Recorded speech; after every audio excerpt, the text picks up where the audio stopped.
और अब बात करेंगे कनाडा में हिंदू मंदिर पर हमले से जुड़ी हुई एक बड़ी खबर की। देखिए, कनाडा पुलिस ने इस मामले में अब तक 3 लोगों को गिरफ्तार किया है। गिरफ्तार लोगों की पहचान जाहिर नहीं की गई है। ब्रैम्पटन में हिंदू मंदिर पर हमला किया गया था, जिसके बाद से ही इस मामले में गिरफ्तारी की मांग की जा रही थी और अब इसमें एक बड़ी कार्रवाई करते हुए कनाडा पुलिस ने 3 लोगों को गिरफ्तार किया है। लेकिन ये लोग कौन हैं, इसकी पहचान अभी जाहिर नहीं की गई है।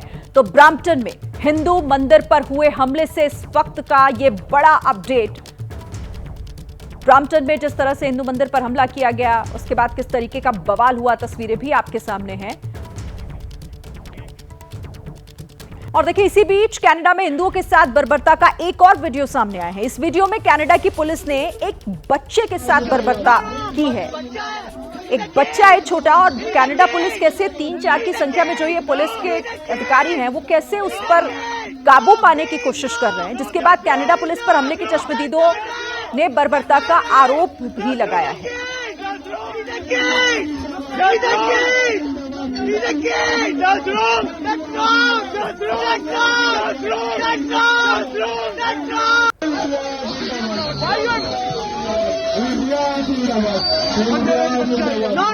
तो कनाडा पुलिस का ये चेहरा देखिए आप, किस तरीके से एक बच्चा है वो, इसके साथ बर्बरता की जा रही है। पहले तो जिस तरह से वहां पर हिंदू मंदिर पर हमला हुआ, पहले ये मामला काफी बढ़ा हुआ है और अब इसके बाद एक और वीडियो सामने आया और किस तरह से वहां पर ज्यादतियां लगातार हो रही हैं, हिंदू धर्म पर कैसे हमला किया जा रहा है। कनाडा पुलिस के ये कई जो अधिकारी हैं, वो कैसे एक शख्स को दबोच रहे हैं। देखिए, कनाडा में मंदिर पर हमले से जुड़ा हुआ एक और अपडेट है। कनाडा में हिंदुओं ने एक बड़ा फैसला लिया है। हिंदू मंदिरों के राजनीतिक इस्तेमाल पर रोक लगा दी है। कनाडा के नेताओं के मंदिर में प्रवेश पर रोक है। Canadian national council of Hindu का यह फैसला भक्त के रूप में मंदिर में दर्शन पर रोक नहीं है। खालिस्तानियों पर कार्रवाई न करने के विरोध में यह कदम उठाया गया है और उससे जुड़ा यह बड़ा फैसला, कनाडा के नेताओं के मंदिर में प्रवेश पर रोक लगा दी गई है। Canadian national council of Hindu की तरफ से यह बड़ा फैसला लिया गया है और इस फैसले में यह साफ कह दिया गया है कि अगर आप भक्त के तौर पर आ रहे हैं, मंदिर में भगवान के दर्शन करना चाहते हैं, तो फिर रोक नहीं है। लेकिन इसका राजनीतिक इस्तेमाल अब नहीं होने दिया जाएगा। हिंदू मंदिरों के राजनीतिक इस्तेमाल पर रोक से जुड़ा हुआ यह बड़ा फैसला। और चलिए, इस खबर पर बातचीत करने के लिए सीधे रुख करते हैं। हमारे साथ जगविंदर पटियाल, हमारे सहयोगी, इस वक्त हमारे साथ जुड़ गए हैं। ये बड़ा फैसला और इसका क्या असर हो सकता है और इसके पीछे की वजह, सबसे पहले तो जगविंदर जी ये समझाइएगा। देखिए, कायदे से सबसे पहले तो होता यही है कि आप राजनीतिक तौर पर किसी भी धार्मिक संस्थान का इस्तेमाल नहीं कर सकते और ये कायदा भी होता है। लेकिन ये भी एक मजबूरी है, या ये मान लीजिए कि ज़रूरी है कि पॉलिटिकल लोग जब भी किसी मंदिर या गुरुद्वारे या किसी भी धार्मिक स्थल पर जाते हैं, तो उनकी सबसे पहली कोशिश ये रहती है कि आखिरकार कैसे उनको वहाँ के जो श्रद्धालु हैं उनके वोट मिलेंगे। तो इसको तोड़ने के लिए इन मंदिर की संस्थाओं को ही आगे आना पड़ेगा, क्योंकि जो परंपराएं इन लीडर्स ने बनाई हैं उनको यही लोग तोड़ेंगे। दूसरी बात रही, आपने कहा कि ये जो पूरा घटनाक्रम हुआ है, इसके पीछे की पृष्ठभूमि क्या है। पृष्ठभूमि यह है कि एक काउंसलर सर्विसेज को लेकर कैंप लगाए जाते थे। वो धार्मिक स्थलों में कैंप लगाए जाते थे, गुरुद्वारों में भी लगाए जाते थे और मंदिरों में भी लगाए जाते थे। गुरुद्वारा जो वैंकूवर में था, उन्होंने इंजेक्शन ऑर्डर ले लिया। अदालत में उनको पता था, इसलिए जाना पड़ा कि जरूर इस कैंप के दौरान कोई ना कोई गड़बड़ी, प्रो खालिस्तानी एलिमेंट्स फैलाने की कोशिश करेंगे। तो वैंकूवर का गुरुद्वारा, जो खालसा दीवान सभा का गुरुद्वारा था, उन्होंने जाकर इसमें इंजेक्शन ऑर्डर ले लिया और वहां पर 60 मीटर के दायरे में किसी भी तरह की इस तरह की एक्टिविटी पर पाबंदी लगा दी। लेकिन अगर कोर्ट का ऑर्डर नहीं लिया था, तो वो थे ये दोनों मंदिर। इनको लगा कि कैंप हो रहा है, ये लोगों की सुविधा के लिए लगाया जा रहा है, वहां जाकर प्रो खालिस्तानी सपोर्टर्स ने किया। एक सरी के मंदिर के बाहर हुआ और दूसरा जो बड़ी घटना हुई है वो हुई है ब्रैम्पटन के मंदिर के बाहर। तो उसको लेकर ये सिर्फ एक अब कनाडा का मसला नहीं रह गया है। चाहे वो आज सुबह से मेरी बात हो रही है, हम इंग्लैंड की बात कर रहे हैं, ऑस्ट्रेलिया की बात कर ले, न्यूजीलैंड की बात कर ले, वहां के मंदिरों में ये आग आगे ना फैले, इस तरह का विरोध प्रदर्शन इन सारे देशों में ना हो, इसको लेकर क्या क्या किया जा सकता है। अमेरिका के भी बहुत सारे मंदिर संस्थान आपस में बात कर रहे हैं और उन्होंने अलग अलग सरकारों को अपने अपने देश में इस बारे में चेताया है कि इस तरह की घटनाएं उनके देश में ना हो, इसकी रोकथाम के व्यापक उपाय अभी से किए जाने चाहिए। और जगविंदर जी, ये मामला किस तरीके से अब लगातार बड़ा होता जा रहा है। अभी थोड़ी देर पहले एक वीडियो भी हमने दिखाया अपने दर्शकों को, जिसमें एक हिंदू बच्चा है, वो बताया जा रहा है, उसकी उम्र ज्यादा नहीं है, और उसके ऊपर कैसे बड़ी संख्या में 4 से 5 पुलिसकर्मी हैं कनाडा के, जो उसे दबोचने की कोशिश कर रहे हैं। बड़ी बर्बरता देखने को मिल रही है वहां पर, और यही शायद वजह है जिसकी वजह से ये बड़ा और अहम फैसला भी लिया जा रहा है। देखिए, ये हालात बनाए किसने हैं? वहां की सरकार ने बनाए हैं। जो आपका एक्सप्रेशन ऑफ फ्रीडम होता है, उसको आप इस तरह से इस्तेमाल मत करने दीजिए कि वो कहीं ना कहीं लॉ एंड ऑर्डर की श्रेणी में आ जाए और लॉ एंड ऑर्डर के लिए दिक्कत हो जाए। हो क्या रहा था जी, अभिव्यक्ति है, सबको बोलने की अभिव्यक्ति है, सबको अपने एक्सप्रेशंस को अभिव्यक्ति करने के लिए जो है वो किसी को रोका नहीं जा सकता। इन तमाम चीज़ों को लेकर कनाडा सरकार, ट्रूडो सरकार बार बार कई तरह की बातें रखती है, ह्यूमन राइट की बात करती है कि ह्यूमन राइट्स का वायलेशन हम नहीं कर सकते, इंडिया में ऐसा होता है, हमारे देश में ऐसा नहीं होता है। तो कुल मिला के इन सब चीजों के कारण अब पुलिस को ये दिक्कत इसलिए आ रही है क्योंकि उन्होंने इतनी आजादी दे दी कि अब कोई उनसे डरता नहीं है, और वो भी बर्बरता करने पर आ गए हैं अब। और उसी का अब ये असर भी देखने को मिल रहा है। ठीक है जगविंदर जी, आप रहिएगा हमारे साथ। तो देखिए, कनाडा के मंदिर में हिंदुओं पर हमले के बाद लोगों में काफी गुस्सा देखने को मिल रहा है। कनाडा के ब्रैम्पटन में मंदिर के बाहर लोगों ने बटोगे तो कटोगे के नारे लगाए हैं। आपको बता दें कि इसी मंदिर को खालिस्तानियों ने निशाना बनाया था और हिंदुओं पर अटैक किया गया था। सुन लो, अभी भी कह रहे हैं बटोगे। अब ये एक हमला कोई हिंदू सभा पर नहीं है। ये मत सोचना कि हिंदू सभा के ऊपर हमला हुआ। ये हमला पूरे वर्ष में दुनिया में जितने हिंदू हैं सबके ऊपर है। आज समय आ गया है, आज समय वो आ गया है जब आज हम लोगों को अपने बारे में नहीं, अपने आने वाली संतति के बारे में सोचना पड़ेगा। सबको एक होना पड़ेगा। हम किसी का विरोध नहीं करते हैं, लेकिन कोई हमारा विरोध करेगा तो। और इधर कांग्रेस के सांसद धर्मवीर गांधी के बयान पर बीजेपी भड़क गई है। कांग्रेस पर बरसे हैं बीजेपी के महासचिव तरुण चुग। संविधान को बदनाम करने की साजिश का आरोप लगाया। देश को कमजोर करना चाहती है कांग्रेस, तरुण चुग का यह आरोप। विरोध करना कांग्रेस का फैशन बन गया है किसी भी चीज का।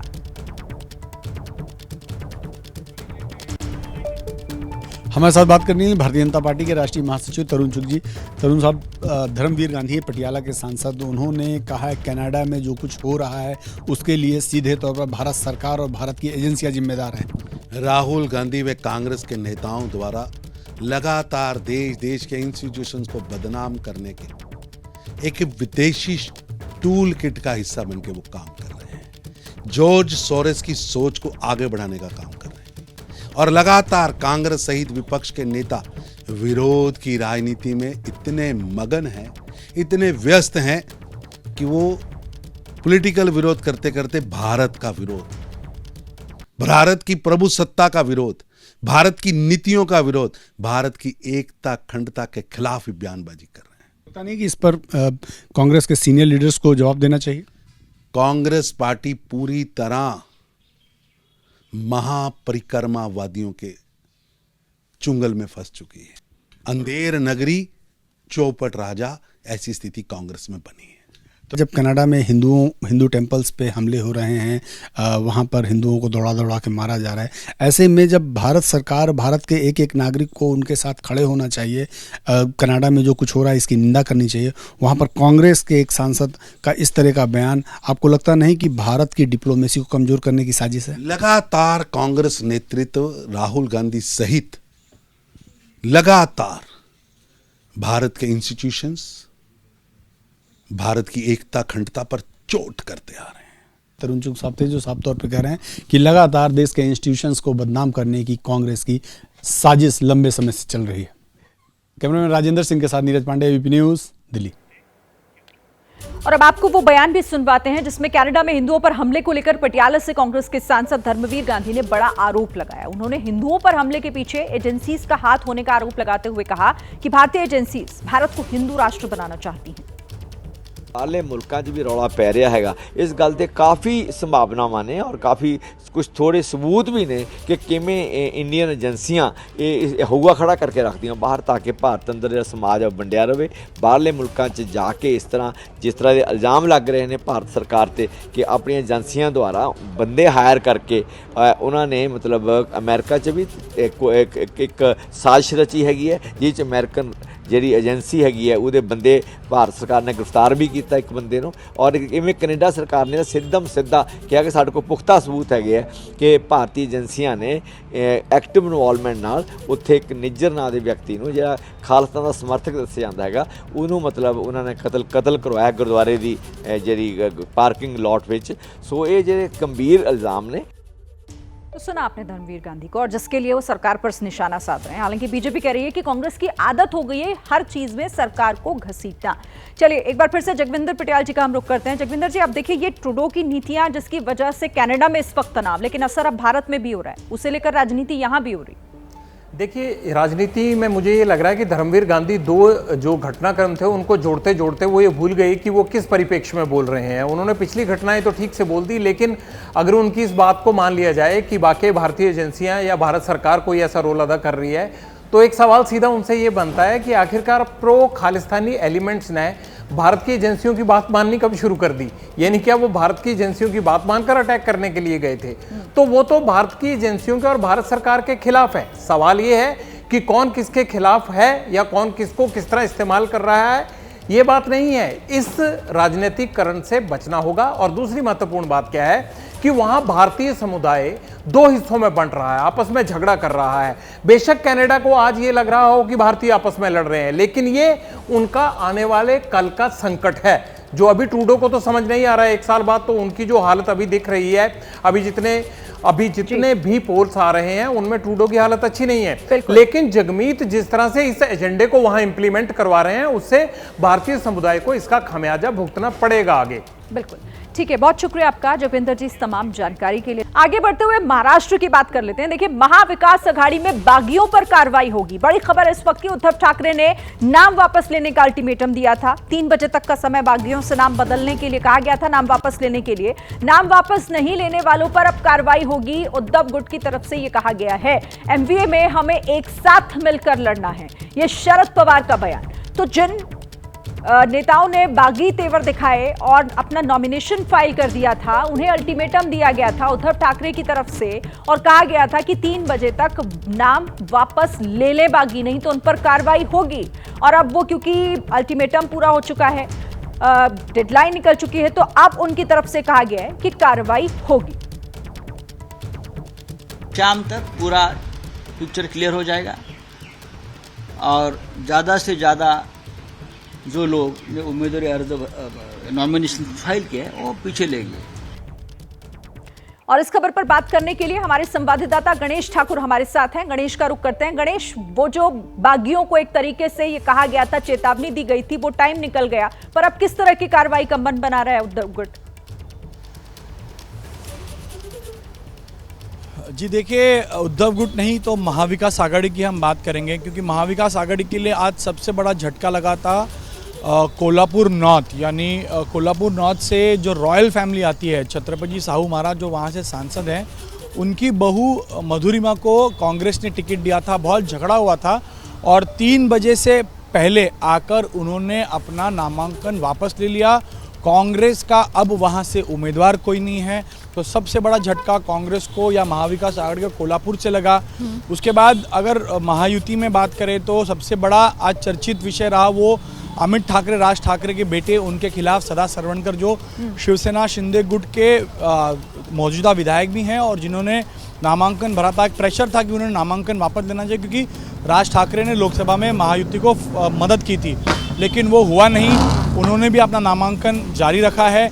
ऐसे अगर बात करें तो महाविकास आघाड़ी में कुर्ला और मुलुंड मुंबई की सीट पर दिक्कत आ रही थी, फिर महायुति में नवी मुंबई में दिक्कत आ रही थी। उसके अलावा और भी ऐसी जगह हैं, पॉकेट्स हैं, जहां पर बागियों ने उम्मीदवारी या नामांकन वापस नहीं लिया है। करीब 70-80% नामांकन जो भरे थे 180 से ज़्यादा लोगों ने महाविकास आघाड़ी में भरे, उसमें से लोग आगे पीछे आए हैं, लेकिन कुछ अभी भी रेस में हैं। और आपको बता दें कि ये अब कार्रवाई की बात जो कर रहे हैं, 1995 में 45 इंडिपेंडेंट लोग चुन के आए थे, उसी तरह का अब चित्र यहाँ दिख रहा है इस बार। बिल्कुल, और ये किस तरीके से नुकसान पहुंचाएंगे बागी, ये देखना भी बहुत दिलचस्प होगा।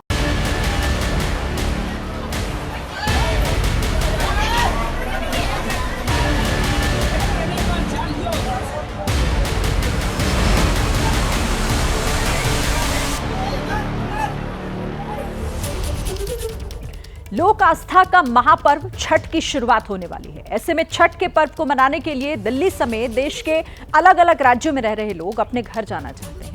रेलवे स्टेशनों पर लोगों की भीड़ लगी हुई है। दिल्ली, मुंबई, पटना और सूरत में रेलवे स्टेशन पर बेहिसाब भीड़ देखने को मिल रही है। बिहार जाने वाली ट्रेनें खचाखच भरी हुई हैं, पैर रखने तक के लिए लोगों को जगह नहीं मिल पा रही। दिल्ली के आनंद विहार रेलवे स्टेशन पर छठ पूजा पर जाने वाले यात्रियों के लिए टेंट लगाए गए हैं, जहां लोग अपनी ट्रेन का इंतजार करते दिख रहे हैं।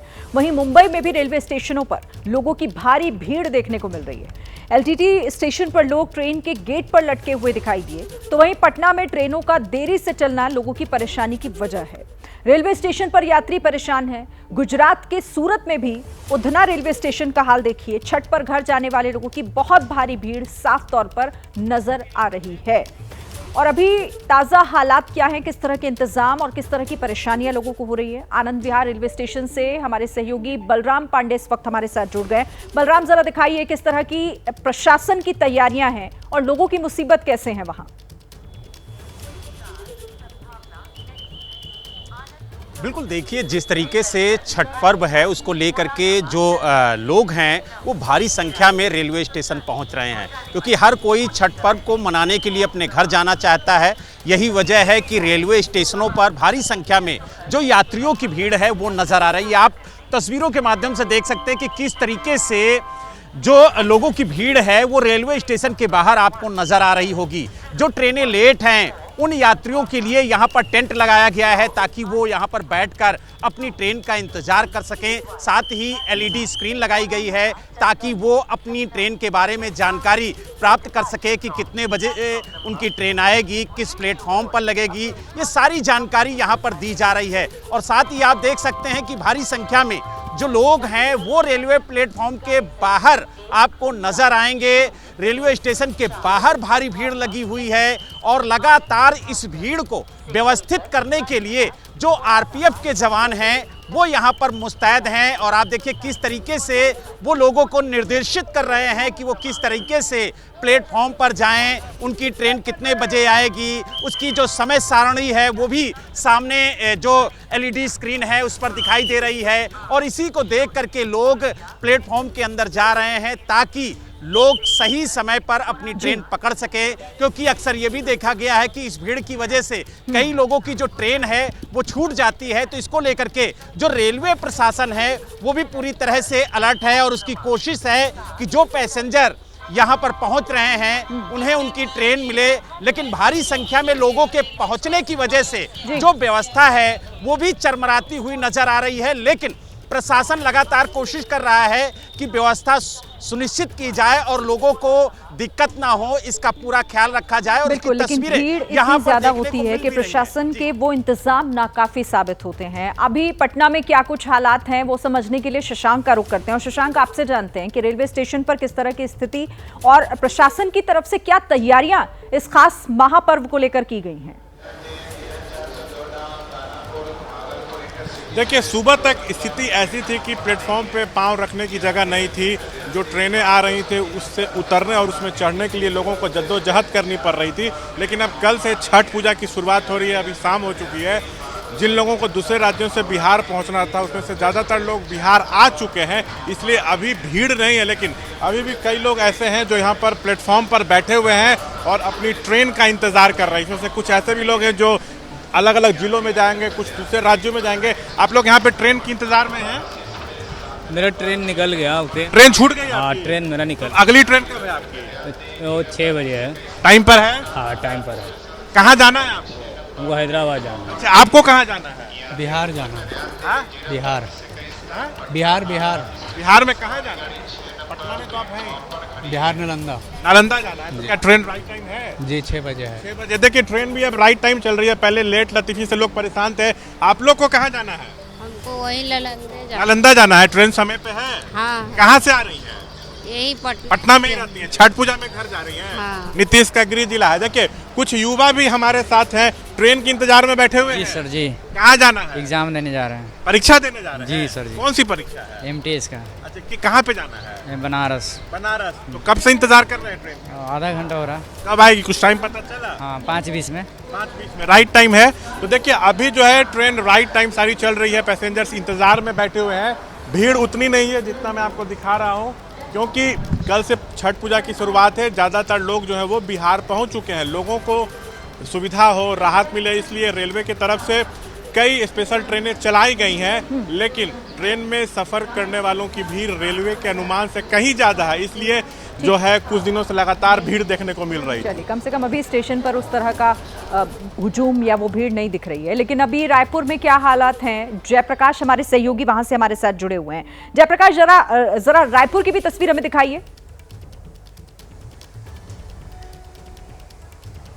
देखिए, राजधानी रायपुर जंक्शन है और यहाँ से होकर जितनी भी ट्रेनें जो है उत्तर भारत की ओर जाती हैं, उत्तर प्रदेश, बिहार, वो सभी ट्रेनें फुल जा रही हैं। इस वक्त रायपुर में ही हम स्टेशन में मौजूद हैं और अभी इस ट्रेन से पहले जो ट्रेन जो है उत्तर भारत की ओर निकली, बिहार की ओर, उस ट्रेन में जो है पूरी गाड़ी फुल थी। जनरल डिब्बे से लेकर जो है स्लीपर तक में जो है ऐसे लोग खचाखच भरे हुए थे, जैसे मानो कि त्यौहार के लिए किसी भी हालत में उन्हें पहुँचना है। लोग कह रहे थे कि वो 10 से 12 घंटे से लगातार सफ़र करते हुए जा रहे थे। ये बताइए कि त्यौहार में जा रहे हैं, कितनी दिक्कत है? ट्रेनों में फुल है? फुल भरी पड़ी है, अब जगह मिल नहीं पाती। हमारी तो कंफर्म है, हमें तो मिल जाती है, कोई वो नहीं। इतनी दिक्कतें हो रही है, ट्रेन लगातार फुल जा रही हैं, जितनी भी ट्रेनें जा रही हैं? हाँ, लेट है तो नहीं हो रही। लेट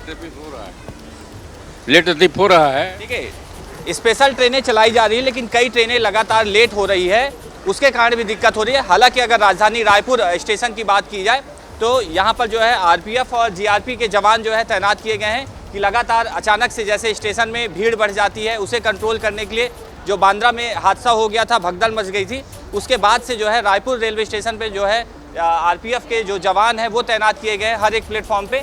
अभी फ़िलहाल जो है 3 नंबर प्लेटफॉर्म पे हम हैं और यहाँ से जो भी ट्रेन निकल रही है वो पूरी फुल है। दीपावली का त्यौहार हो चुका है, लोग अब वापस लौट रहे हैं, तो एक और जो है छठ त्यौहार के लिए लोग जो है बिहार और उत्तर प्रदेश जा रहे हैं। तो कहीं ना कहीं जो तमाम जो ट्रेनें हैं जो राजधानी रायपुर से जो है गुजरती हैं, खास तौर पे जो मुंबई और गुजरात से जो ट्रेनें आती हैं और यहाँ से जो सबसे बड़ा जोन है बिलासपुर से सेंट्रल ईस्ट रीजन का, वहाँ से जो तमाम ट्रेनें जाती हैं वो तमाम जो ट्रेनें हैं वो फुल है। इसी के मद्देनज़र जो है जो सेंट्रल जोन है वहाँ से जो है 600 से ज़्यादा जो ट्रेनें हैं, स्पेशल ट्रेनें त्यौहार के मद्देनज़र वो चलाई गई हैं। लेकिन उसके बावजूद जो है जितनी भी जो रेगुलर ट्रेनें हैं उनमें जो है लगातार भीड़ देखने को मिल रही है और तमाम जो लोग हैं यहाँ पर उन्हें भी देख लीजिए कि लगातार जो है भीड़ स्टेशन पे बढ़ती जा रही है।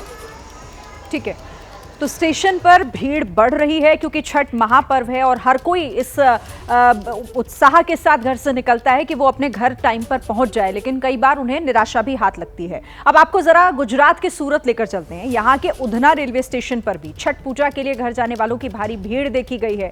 लोग अपनी ट्रेन का इंतजार कर रहे हैं, वहीं ट्रेनों में बैठने में भी काफ़ी मशक्कत लोगों को करनी पड़ रही है। हालांकि रेलवे पुलिस भी लोगों को ट्रेनों में बैठाने की व्यवस्था अपनी तरफ से कर रही है। उधना जंक्शन की तस्वीरें हैं आपके सामने। रेलवे स्टेशन पर किसी तरह की कोई अव्यवस्था ना फैले, इसका भी ख्याल रखने का जो प्रयास है वो प्रशासन की तरफ से किया जा रहा है। गुजरात के सूरत में उधना रेलवे स्टेशन पर भारी भीड़ देखने को मिल रही है। तस्वीरें आप देख सकते हो, छठ पूजा को लेकर उत्तर प्रदेश और बिहार के लोग जो है वो वतन जाने के लिए निकले हैं। ऐसे में भारी भीड़ के कारण कोई अनिच्छनीय घटना ना घटे, इसके लिए चाक चौबंद पुलिस बंदोबस्त है यहाँ पर लगाया गया है। रेलवे पुलिस ने प्लानिंग के साथ हर कोई व्यक्ति को यहाँ पर बिठाया गया है। 3 पार्ट में यहाँ पर जो प्रोग्राम है वो किया गया है। रेलवे स्टेशन के ट्रेन के करीब एक तबका है, उन्हें भेजा गया है। उसके बाद पार्किंग एरिया में ये आप देख सकते हो तस्वीर, वहाँ पर लोगों को बिठाया गया है और इसके बराबर बाहर यहाँ पर जो गेट होता है वहाँ पब्लिक को एकत्रित किया गया, यानी कोई भी भगदड़ ना हो इसके एहतियात के तौर पर यहाँ पर जो सूरत रेलवे पुलिस है उनकी ओर से यहाँ पर हिदायत दी गई है। डीएच गौर रेलवे अधिकारी, उनकी अगुवाई में पूरा प्लानिंग चल रहा है। हमारे साथ अधिकारी मौजूद है। सर, किस प्रकार से प्लानिंग है, क्या कुछ?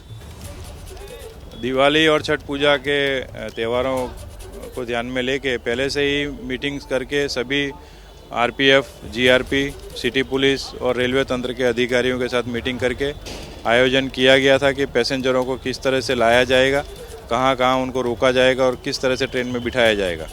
तो उस प्लानिंग के हिसाब से अभी उनको हम होल्डिंग एरिया में रोकते हैं और जब ट्रेन का समय होता है तब उनको लाइन बनवा के हमारे जो सुरक्षा जवान हैं साथ में उनको ले जाके और ट्रेन में बिठाते हैं। लोग काफ़ी समस्या की बातें करते रहते हैं और भागने की कोशिश, ऐसे में कितनी मशक्कत करनी पड़ती है पुलिस को?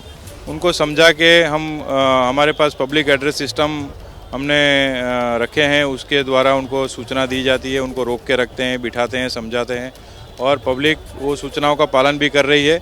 इस वजह से और हमारी जो प्लानिंग और सूचना मतलब जो भी बंदोबस्त रखा गया है उसकी वजह से अभी तक कोई ऐसी कोई घटना नहीं घटी है। बिल्कुल, आप देख सकते हो अतिरिक्त 4 ट्रेनें हैं वो चलाई जा रही है सूरत के उधना से। ऐसे में कोई भी भगदड़ ना मचे इसके लिए 100 से अधिक अतिरिक्त पुलिस बल तैनात किए गए हैं। कैमरामैन राकेश पानवाला के साथ धनराज बागले, एबीपी न्यूज़, सूरत। तो सूरत में किस तरह से इंतजामात किए जा रहे हैं, लोगों को भी वहां पर सही गाइडेंस मिले और अगर भीड़ बढ़ती है तो वो भी मैनेज किया जाए, ये पूरा ख्याल रखा जा रहा है। अब अलग अलग तस्वीरें आपको दिखाते हैं। दिल्ली मुंबई की तस्वीर आप देख रहे हैं, पटना और सूरत की भी तस्वीरें हैं और हर साल कुछ इसी तरीके का हुजूम देखने को मिलता है जो रेलवे स्टेशन की तरफ बढ़ता है ताकि वो समय पर अपने घर वापस लौट सके छठ का पर्व मनाने के लिए। अच्छा, इसी बीच एक बड़ी खबर आ रही है, सेना का विमान क्रैश हुआ है। विमान जमीन पर गिरते ही आग लग गई, उसमें पायलट सहित 2 लोगों ने कूदकर अपनी जान बचा ली। तो बड़ी खबर आगरा से, जहां पर सेना का विमान क्रैश होने की खबर, विमान जमीन पर गिरा और उसके बाद उसमें फौरन आग लग गई। लेकिन राहत इस बात की है कि पायलट सहित 2 लोग जो उसमें सवार थे उन्होंने समय रहते कूदकर अपनी जान बचा ली। तस्वीरें देखिए आपके सामने, आगरा में ये सेना का विमान जो क्रैश हो गया। हालांकि अब इसकी वजह क्या रही इसको लेकर जानकारी के लिए थोड़ा इंतजार करना होगा, लेकिन फिलहाल तस्वीरें हैं किस तरह से विमान जब जमीन पर गिरा और उसमें फौरन आग लग गई, पूरा विमान जल गया। और इसमें जो पायलट समेत 2 लोग थे, बताया जा रहा है कि उन्होंने वक्त रहते कूदकर अपनी जान बचा ली। ये पहली तस्वीरें आप इस वक्त देख रहे हैं। आगरा में सेना के विमान क्रैश होने से जुड़ी हुई ये खबरें। विमान से 2 किलोमीटर दूर गिरे पायलट और उसका साथी। कागरौल के गांव सोनीगा गांव के पास बताया जा रहा है, जो खाली खेत थे वहीं पर यह विमान गिरा। ये भी राहत की बात है कि खेतों में यह विमान गिरा, वरना किसी रिहायशी इलाके में अगर ये गिरता तो नुकसान और बड़ा हो सकता था। लेकिन फिलहाल इसमें जानमाल के नुकसान की खबर नहीं है क्योंकि पायलट और उसका साथी समय रहते ही कूद गए थे इस विमान से, जिसकी वजह से दोनों की जान बच गई। लेकिन सेना के इस विमान को पूरी तरीके से नुकसान पहुंचा है, ये जल चुका है क्योंकि जैसे ही ये जमीन पर गिरा उसमें फौरन आग लग गई। तो सेना का विमान क्रैश हुआ, क्या वजह रही, कोई तकनीकी खामी थी या किसी दूसरी वजह से ये हादसा हुआ है, इसे लेकर फिलहाल आधिकारिक जब बयान सामने आएगा तो उसका इंतजार करना होगा। लेकिन अभी तस्वीरें आपके सामने हैं, ये आगरा की तस्वीरें हैं। ये आगरा में कागरौल इलाके के पास एक गांव है सोनीगा, जहां पर ये खाली पड़े हुए खेतों में विमान गिरा और गिरते ही पूरी तरह नष्ट हो गया क्योंकि इसमें आग लग गई। अगर समय रहते पायलट और जो दूसरा शख्स विमान में मौजूद था वो नहीं कूदते तो उनके साथ भी एक बड़ा हादसा हो सकता था, लेकिन उन्होंने समय रहते खुद की जान बचाने में वो कामयाब रहे। लेकिन ये विमान पूरी तरीके से क्रैश हो गया है। तस्वीरें आपके सामने हैं, पायलट और को पायलट दोनों ने अपनी जान बचा ली। इस वक्त की बड़ी खबर, आगरा में सेना का विमान क्रैश हुआ है। अब ये कोई तकनीकी वजह थी, तकनीकी कोई दिक्कत आ गई थी क्या विमान में, जिसकी वजह से इसे ये क्रैश हुआ है? क्या खाली खेतों में पायलट ने इसे जानकर उतारने की कोशिश की, क्योंकि कोई वजह ऐसी रही होगी जिसकी वजह से वो शायद इसको लैंड सुरक्षित कराना चाहते होंगे, लेकिन गिरते ही ये पूरी तरह क्रैश हो गया। जिस तरह की तस्वीरें फिलहाल देखने को मिल रही है और एबीपी न्यूज पे हम ये पहली तस्वीरें आपको इस विमान क्रैश की दिखा रहे हैं। क्या वजह रही, कैसे हुआ, ये सब कुछ फिलहाल जांच के बाद ही सामने आ पाएगा। लेकिन राहत इसमें यही है कि जो पायलट था और जो को पायलट दोनों ही बच गए। वो कुछ किलोमीटर दूर जाकर गिरे, विमान से लगभग 2 किलोमीटर की दूरी पर गिरे और उनकी जान बच गई। कागरौल के गांव सोनीगा के पास यह हादसा हुआ है। विमान जमीन पर गिरा और गिरते ही उसमें आग लग गई। सेना का विमान है ये। इस वक्त की बड़ी खबर आगरा से, सेना के विमान में आग लगने की वजह से यह विमान पूरी तरीके से तबाह हो गया है। तस्वीरें आपके सामने। आगरा से ही सटा हुआ ये गांव है कागरौल इलाका, जहां पर खेतों में ये विमान गिरा और ये गिरते ही किस तरीके से पूरा आग के गोले में तब्दील हो गया और खेतों में गिरा है, जिस वजह से कोई जान माल का नुकसान नहीं हुआ। वरना अगर ये किसी रिहायशी इलाके में गिरा होता, क्रैश हुआ होता, तो नुकसान और ज्यादा हो सकता था। लेकिन राहत इसी बात की है कि इसमें जानमाल के फिलहाल नुकसान की कोई खबर नहीं आ रही है, क्योंकि 2 लोग इसमें सवार बताए जा रहे हैं। एक पायलट था और एक को पायलट, और दोनों ही कूद गए समय रहते। जमीन पर यह विमान गिरा, उससे पहले ही वो कूद गए, जिसकी वजह से 2 किलोमीटर दूरी पर जाकर गिरे और इस हादसे की चपेट में आने से बच गए। लेकिन ये विमान, सेना का विमान, जो गिरते ही क्रैश हो गया, पूरे विमान में आग लग गई। तो बड़ी खबर इस वक्त की आगरा से, और ये तस्वीरें आपके सामने, सेना का विमान। अब क्या कोई इसमें तकनीकी खराबी आ गई थी, या आखिर क्या ऐसी दिक्कत जिसकी वजह से ये जमीन पर गिरा और फिर पूरी तरीके से क्रैश हो गया। अच्छा, इस खबर पर और क्या हमारे पास जानकारी है, मनोज्ञा लोईवाल हमारे साथ जुड़ गई है। मनोज्ञा, क्या है पूरी खबर? देखिए, आगे में वायुसेना का एक विमान गिरा है, C-30 है, जिसमें 2 पायलट थे। 2 पायलट थे, दोनों ने ही स्पीड पर जान बचाई है, दोनों ही पैराशूट लेकर निकले हैं। एयरक्राफ्ट में आग लग गई है, एयरक्राफ्ट जाकर खेत में गिरा है और उसके बाद फिलहाल अभी तक किसी के भी आहत होने की या किसी घायल होने की खबर नहीं। इस पर आने वाले कुछ घंटों में एयरक्राफ्ट में ऐसी घटना क्यों हुई है, इसकी भी जाँच के आदेश दिए गए। तो मनोज्ञा जिस तरह से जानकारी दे रही हैं कि अभी इंतजार करना होगा कि आखिर इसकी वजह रही क्या। और हमारे साथ एक और सहयोगी जुड़ गए हैं, पंकज गुप्ता हमारे साथ जुड़ गए हैं। पंकज, आपके पास क्या जानकारी है? विमान क्रैश हुआ है, राहत इस बात की कि पायलट और को पायलट बच गए, लेकिन क्या अभी तक ये जानकारी निकल कर आ रही है सामने कि हुआ क्या था? जी, मैं आपको बता दूं, ये कागरौल के पास लगा सोनिया गांव पड़ता है, सोनीगा। वहाँ पे एक विमान घटना हुई है, वहाँ से लगभग 2 किलोमीटर 2 पायलट इसमें थे। अभी जो नेवी के जो अधिकारी आए हैं, उनसे बात करने की हम लोग कोशिश कर रहे हैं, किस कारण बस ये क्रैश हुआ विमान, और आगे की जानकारी जिस तरह से हमको प्राप्त होगी हम चैनल के माध्यम आपको देते रहेंगे।